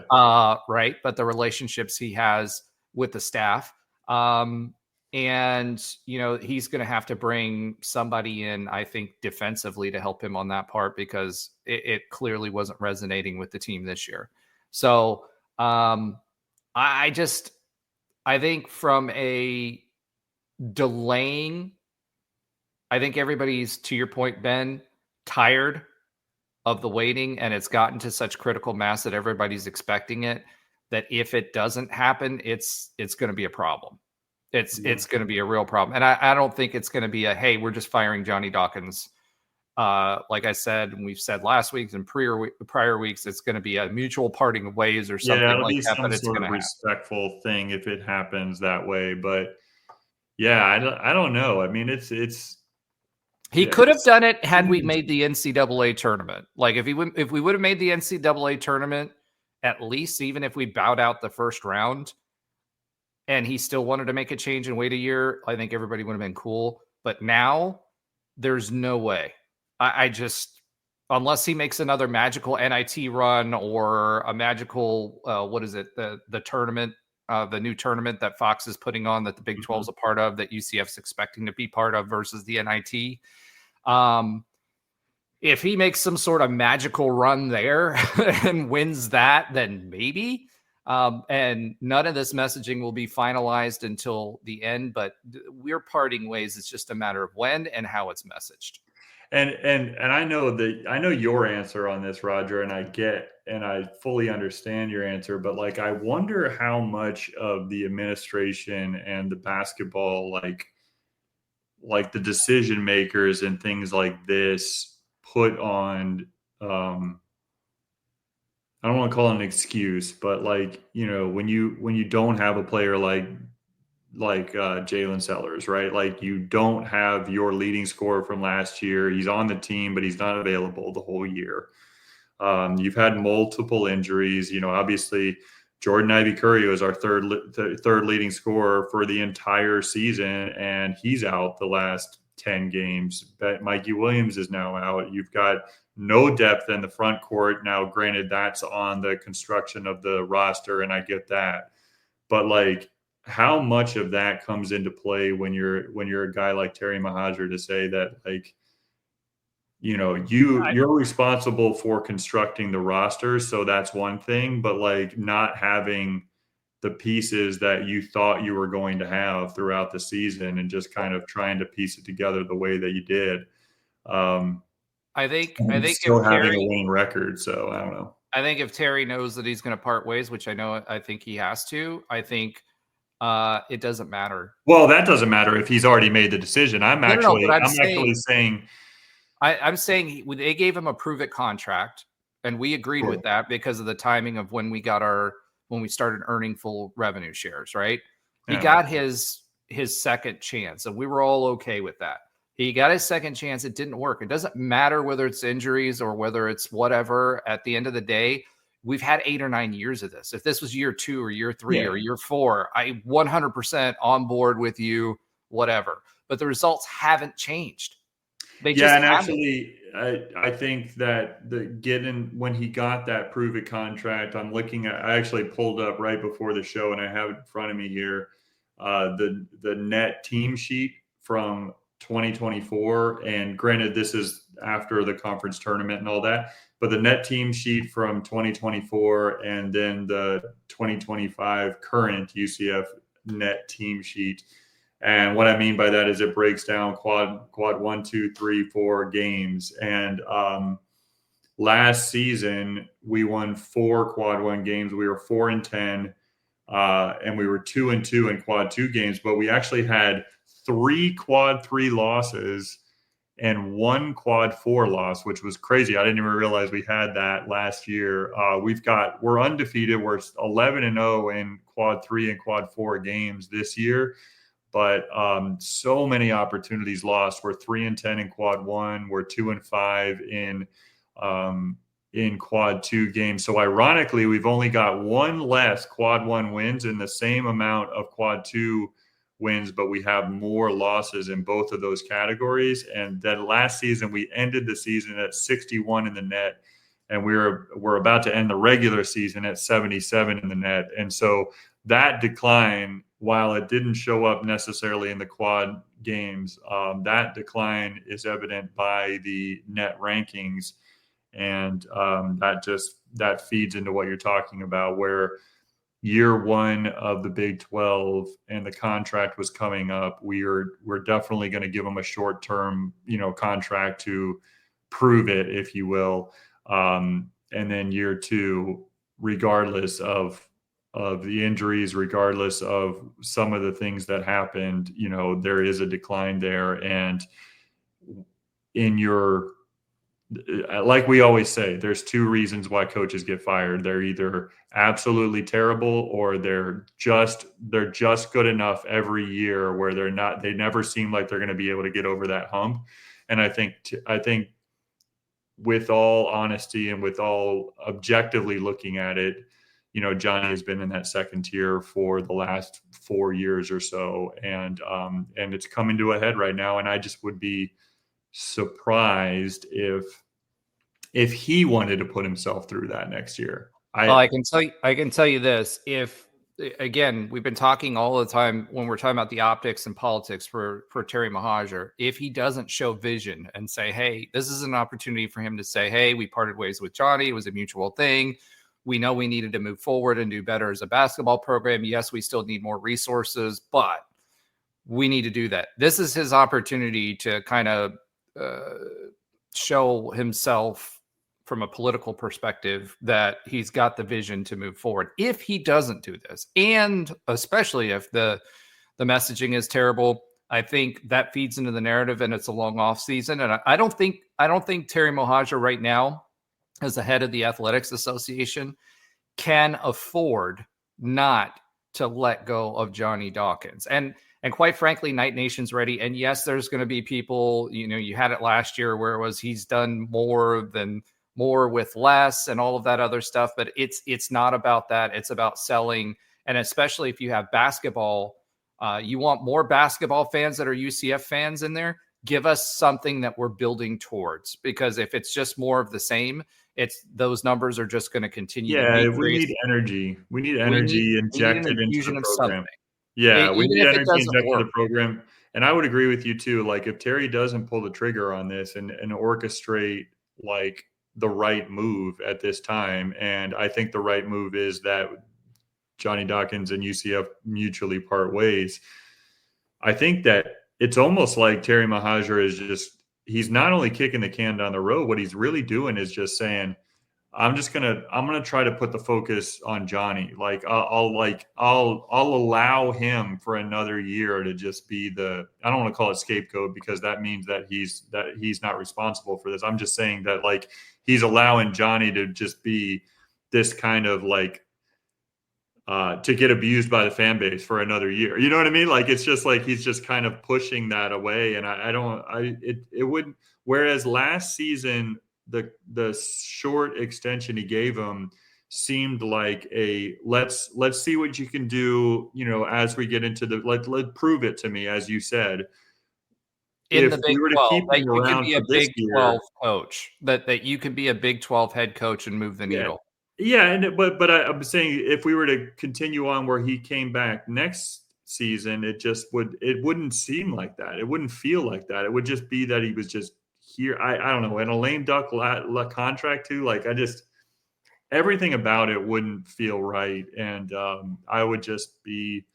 The more I kind of objectively ponder on it, I just don't. I don't see it happening.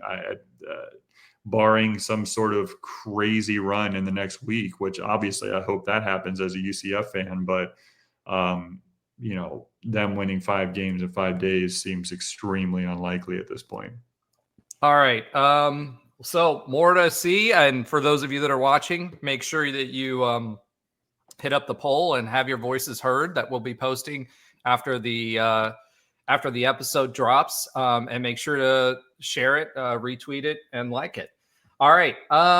Let's go ahead and we'll save. I had one more question on here, but I want to save this for when the hot seat talk gets a little bit more hot. Let's talk a little UCF baseball. UCF baseball is now 12-3, swept Monmouth this weekend, and we're disappointed.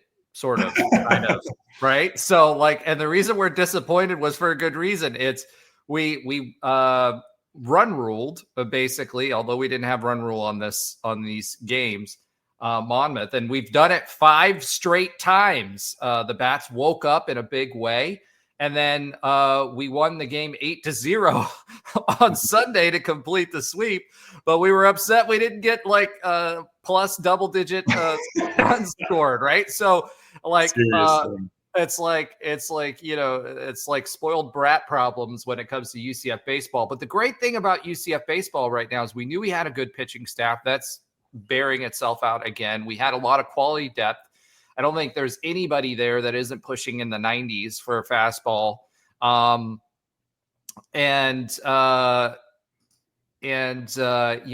the end of the day, the bats were the things that we were kind of waiting on to wake up. And boy, have they found their stride. And the crazy thing is we've showed small ball. We've shown big power hitting. Lex seems to have found his stride again, which was good. He was kind of off last year. Yeah. Everybody's batting over 300, and I think the team average is 350 right now, right? And we've also we've shown that we can steal bases because we weren't successful with that for a while. And then all of a sudden we've stolen a bunch of bases. Tim says, Monmouth, I caught one of those in Halifax River last year. Congratulations, Tim. Yeah, no, we're a well-rounded baseball team, I think, is to say it in one sentence. Like we have a lot of tools on this team. Like we're right now, obviously we know who we've played, but we've also played Florida and we beat them for the 6th straight time. How you like that? And Miami tonight, 4-3. Yeah. Is that tomorrow night? It's tomorrow night. Yeah. Tomorrow night. No. That was tonight. We beat them tonight, 4-3. Oh, really? That was a Monday night game? My Lord. I wish I would have realized that. That's maybe fantastic. I'm wrong. I could be wrong. I thought it was tonight. And we beat I'm them pretty 4-3. sure that game is tomorrow night. Yeah, it's tomorrow night. Okay. Tuesday night. Yeah, Tuesday night. So by the time you listen to this, if you're not listening to it live, you will know the result of that game, and hopefully we'll have what would it be, a 7th straight victory? Regardless, Yeah, I mean, after we had a little bit of a slide, our bat, in that second game, and then the second game at USF, our bats just woke up and they've been hot ever since. We are number one in the Big 12 in batting average. It's kind of not close. We're at 350. We're batting 356 as a team. That's crazy as a team to be batting 356. The closest to us is West Virginia at 327. So we're a good 30 points higher than them. And on top of that, so that's our batting. Our pitching is number one in the Big 12 as well. As far as ERA goes, we're 2.45 ERA, and Baylor is number two, and they're 2.84 ERA, and we're fifth in the league in fielding percentage. So overall, team stats are unbelievable. And one of the biggest difference makers, I think, it started about the time that this person was injected into the starting lineup and kind of forced his way to be a regular hitter in this lineup is the number one batting average in the Big 12 right now in Idian Espinal. Espinal has been a huge difference maker at the plate for us, but also in the field. He plays a great second base. He plays multiple positions, but second base is where he has played the most. And a guy like Braden Calise, who is a true utility player, Wally has slid him over to third base, and it's just they haven't really skipped a beat in the field, but he is a real difference maker at the plate. They got him mostly batting in the 2-hole, and he has just rewarded his coaches for giving him a sustainable chance to make a difference in this lineup. And he's batting .553. Like he's just been he's been a superstar as far as his contact skills and his power. He's got 3 doubles. He's got 2 home runs. He's got 12 RBIs. Like he is making a real difference for this team. I mean, our closest batting average on that list, which is still unbelievable at 393, is 14th in the conference with Andrew Williamson, who I think has just been a total stud this year. We've got some great hitters in this lineup that are coming alive as we move forward to the conference season, and they're coming alive at the right time. And like you said, I think in particular, our pitching has been great. In particularly, our bullpen, our relief pitching has been fantastic. I think we found we're finding the right rotation as we move forward towards our conference slate. And this is just a well-rounded baseball team. They can beat you in multiple ways. They've proven that throughout this season. And I don't want to get too excited, based on some of the opponents that we're facing, but still they're proving, there's some capability here in year 2 of Rich Wallace's, run here. And I'm just excited to see it. Well, I can tell you this, defensively, they're also better. Last year's team was a super regional team. But we had some issues once we started playing around and moving people in spots defensively. So not only all of those things, but defensively we're better too. The crazy thing is, Cruson has always been the guy when he's up that I'm just kind of I'm waiting for him to not do well at the plate or whatever, right? To strike out. He's been the Roger Phipps, the guy that you're oh, here's Cruson again. I'm gonna be upset about it. He's the one guy on every team that you zero in on. He's the guy for baseball. I get that. So here's the crazy thing. He's batting .361. Yeah. 361 for the season, and he's the guy, right? Yeah. And so, I think a lot of that comes, no shade to him. I think a lot of that comes because he has hit into he's the infield quite a bit. People on base, yeah, exactly. I think that's what it is. But he's still batting .361. Yeah. I mean, that's absolutely insane. Yeah, there's a lot of but this team is better. And the other thing that came out of this game, especially on Sunday, although we were disappointed with not a double-digit win, Staggs got back on the mound and seems to have gotten his groove back. We were expecting Stagliano to be the Friday night starter for the season. He got batted around a little bit early on and was kind of pulled out of the rotation for a bit and then pulled back into the bullpen, and he got a start. I know that Rich Wallace believes in Staggs. I know we all believed in Staggs, right? But it was good to see him get back out there and no runs. That's Tim says, not bad. That's UCF's basketball field goal percentage. That's awesome. But at the end of the day, it was good to see him get back in there, get back on the mound, have a good 6 innings with 0 runs. And yes, it was against Monmouth, but at the end of the day, you need those kinds of things to see the rotation. And Rich has been playing with the rotation and bringing guys out of the bullpen and starting to bring them back into the rotation early to see how they'll fare. But I'm extremely impressed with everybody that we have right now in the pitching staff. And I think Rich has figured out who he wants where. And it's good for when you get into regional situations, you need those arms, right, for those third games, as you kind of move through a regional. That was one thing that we were kind of missing, is we didn't quite have the depth we needed when we went to the regional last year. And I think this year, although the way FSU is playing right now, unfortunately, I think we may end up as good as we are. We may end up at FSU again. But this team has the hitting, has the pitching, has the depth, has the small ball, has the ability to bunt, can steal bases, and has great defense.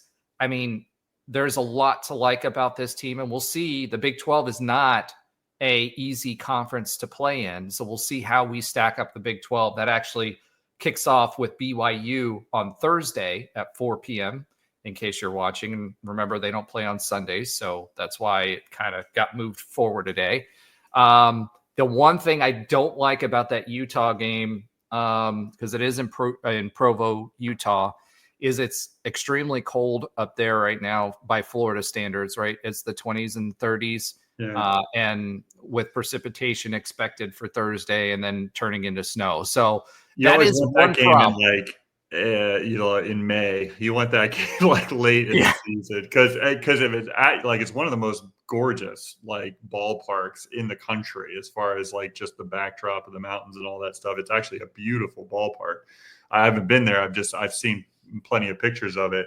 But you definitely would want to go to BYU, but you just don't want to go in early March. Yeah, it's and that's one concern that I have, is that we're going to be playing in the cold, because that's never good for anybody, right? So, I'm excited to we got to get past Miami, obviously, tomorrow night, which I thought the game was already over, but it's not. I guess I'm imagining. I hope we win 43, like you said, though. Yeah. So the last time we played, we definitely did.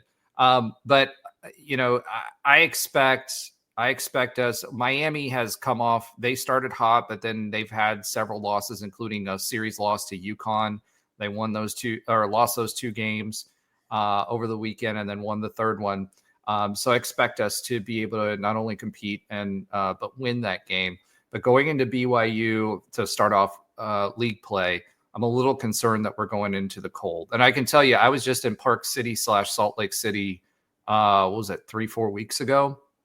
It was even colder there. The one thing I will say is Florida cold because of the humidity versus Salt Lake City cold. It's the same way with the heat in Las Vegas. You hear people talk about that. There is a difference. I was outside of the airport with just a pea coat on, no gloves, waiting on my ride for about 20 minutes, no scarf, nothing. And I was fine. Yeah.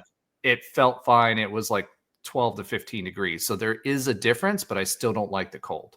Yeah, no, I hear you on that front. And just as far as what you were saying about some of the ways that Coach Wallace and the staff have been changing, or I don't want to say messing with it, but fine-tuning the lineup, fine-tuning the pitching rotation. It's just I think that it's so far, Coach Wallace has really shown his ability to make little tweaks and listen to his coaches, listen to his players. He just seems to be, I don't know, like these last few games, obviously when we're winning by the way that we're winning and, beating a team like Florida in midweek. But even that's a great example. I mean, he decided to start Smith in that game, who's played really well. Who has come in relief, and he throws gas. He throws 96, 97 miles an hour. And he came in relief in the beginning of the season. He has been doing well with that. And he said, you know what, he has started in the past, and he said, you know what, I'm going to give you the ball for this game against the number 6 in the country, the second largest crowd in UCF history as far as John Iliano Park. And he came through for us. Not only he did, but I mean, the performance from the relief of Castellano and Galvan, coming in relief in that game. It was just a total team win. But I think it has proven that Wally is just really in tune with what this team, with what each player can bring to the table and what this team can do. And it's a great sign of things to come as we move forward to the Big 12 slate. I think the biggest thing it shows is that, when we had Coach Wally on early this season, before the season kicked off, one of his biggest lessons was they had so many injuries last year that they needed to move people around, that he needed more depth. And I think he's what has been proven to me is that he got the right depth that's going to give us options. Even if you throw a couple of those guys like Galvan in there for 1 or 2 innings, they've got the gas to be able to put guys away. And in close games, especially, that's going to really matter, combined with the defense. That's going to turn into wins for us long term. So Gavin's a big dude. He's like 6'6", like 250. I know. Well, I mean, it's all relative. He's a big dude to me. He's a small dude to you at like 7'1". Yes, but I even see, because he pitched in a game that I went and watched him earlier this season, and I'm just like, man, he looks like he's an intimidating guy on the mound. So I hope he keeps up his high level of play. All right, let's go ahead and transition to a little bit of listener love this week. I want to give some shout outs to some folks. So let me start with Clay Jerry 71. We posted that poll. He retweeted it, followed us, and liked it. And he tagged Terry Mahajer and says, literally tagged his official account and says, "What are you doing to the athletic program that I love?" So thank you, Clay Jerry 71. I'm assuming it's Jerry Clay, but you never know. For participating, retweeting, following, doing all of those things. And, granted, we don't have thousands of people voting in that poll, but there was enough in there to show you how big of a problem that is. So hopefully Terry's paying attention to that. Also want to shout out at Nick Williams, at Alexander, both new follows for us. And then Ryan Roy 8409 with his comment, great show and info and convo. So thank you so much for the continued support. We encourage all of you to participate as Tim does, and some of our other folks that participate on a regular basis. You guys are part of the show and you can help direct traffic. All right, let's go ahead and I got to come up with a new word, because we can't use the P word, and I can't use transition. There's just too many jokes there. Yeah. So I've got to come up with another word. Let's go ahead and change directions to change direction. Yeah, that doesn't quite work. Unfortunately, we don't have Alan and Josh. Like I said, Alan is in Jamaica, making his wife crazy right now, and Josh is out sick. We wish him well and hope he, gets well soon. He's got a fever that he's running and couldn't make it tonight. But let's go ahead and get a quick update on other UCF sports that Alan does not watch. One of the cool things about the sports that Alan does not watch is that our sports are ranked. So Alan, do us a favor like Josh does sometimes at basketball games and football games, and just don't watch them, because our number 23 women's tennis team, they were number 20, but are now number 23. beat number 15 Baylor 5-2. Then they beat number 40 TCU 4-1. And next up, we've got Iowa State and Kansas, which are ranked below TCU, but are still ranked. They are now 12-1 on the season. If you're not paying attention to women's tennis, you should be. They're ranked number 23. Great performances by the ladies. And, oh, by the way, remember how we had great tennis and then it kind of fell off? We had new stewardship and new leadership. We've also got a number 13 men's tennis team. They were ranked number 11. We'll tell you why in a few minutes, but they are still number 13. They beat UNCW. Do you even know what school that is? UNCW? I'm North Carolina West. Wilmington. Wilmington. Okay, yeah. UNC Wilmington and Coastal Carolina 4-1. Unfortunately, they did lose to the number 36 Cows, 1-6. So I don't know what happened there, but still, this team has got some challenges in front of them. Next, number 2 TCU and number 8 Arizona. They are currently 14-4 on the season and still number 13 in the country. So 2 ranked tennis teams. I think baseball will be ranked as the RPI catches up, because right now, if you look at the number 1 and 2 teams, they have not have stellar records, and it's based on the teams that they have played against and the fact that they were losses on the road, which counts for less. So that RPI won't correct itself until probably about midway through the season. So don't pay too much attention to that. But right now they are playing like the ranked baseball team. However, we do have another ranked team, number 25 UCF softball, 19-8-1. They beat number 4 Arizona on the road 9-3 and 5-4 after losing the final game 1-10 in the 5th. So they didn't get the sweep, but the pitching again was stellar. And the hitting woke up. This is the number 4 team in the entire country. Arizona always has a good softball team. They're perennially in the tournament and regionals and super regionals, championship contenders. And they beat them 9-3 and then 5-4. That 9-3 win, they had to have some good defense before we propelled to get that 9-3 win.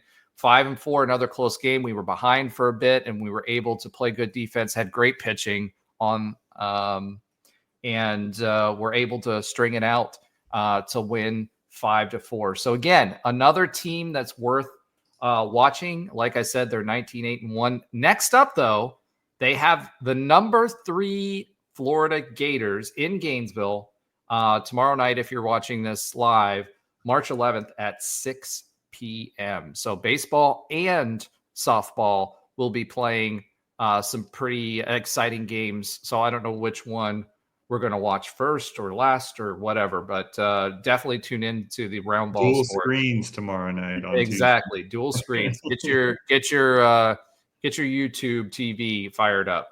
All right. Women's track and field will also begin competing in the NCAA championships. This is the indoor championships, March 14th and 15th, which is this weekend, Saturday and Sunday.